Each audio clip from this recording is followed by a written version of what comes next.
काय कराय रे बारके पोराला कुठीतोस? हा कुठीतोस? बारीक उचना जोर कराय, मोठा होल तर अंजुक म्हणा कुठील. नुसता देन ना.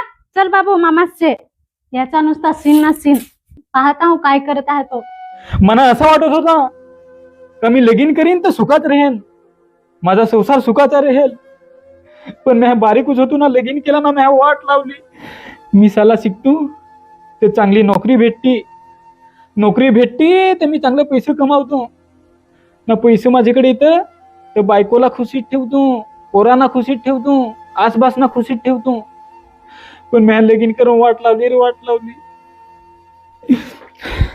तरीच पोरा तुम्हाला पण मी सांगतो, बारीकूच होईस तर लग्न नको करतास. जर तुम्ही बारीकूच असताना लग्न कराल तर पोरीला त्रास होल, पोराला त्रास होल, त्यांचे होणारे बाळाला त्रास होल ना. जर तुम्ही डिलिव्हरीसाठी दवाखान्यात जाल तर तुम्हाला अडचणी येतील. जर तुमचे वादविवाद होतील, भांडणं होतील, तर तुम्हाला पोलीस स्टेशनात तुम्हाला अडचणी येतील. तुम्हाला मानसिक शारीरिक त्रास होल. त्याच्यामुळे तुम्ही बारीक असताना नको लग्न करतास. तुम्ही पहिले सला शिका, तुमचा शिक्षण पूर्ण करा, नोकरीला लागा. जेव्हा तुम्ही नोकरीला लागाल तेव्हा तुमचा वय पण पूर्ण होल ना. जेव्हा तुमचा वय पूर्ण होल, पोराचा 21 वर्ष, पोरीचा 18 वर्ष जेव्हा होतील तेव्हा तुम्ही लग्न करतास. त्याच्यामुळे प्लीज तुम्ही बालविवाह नका करू.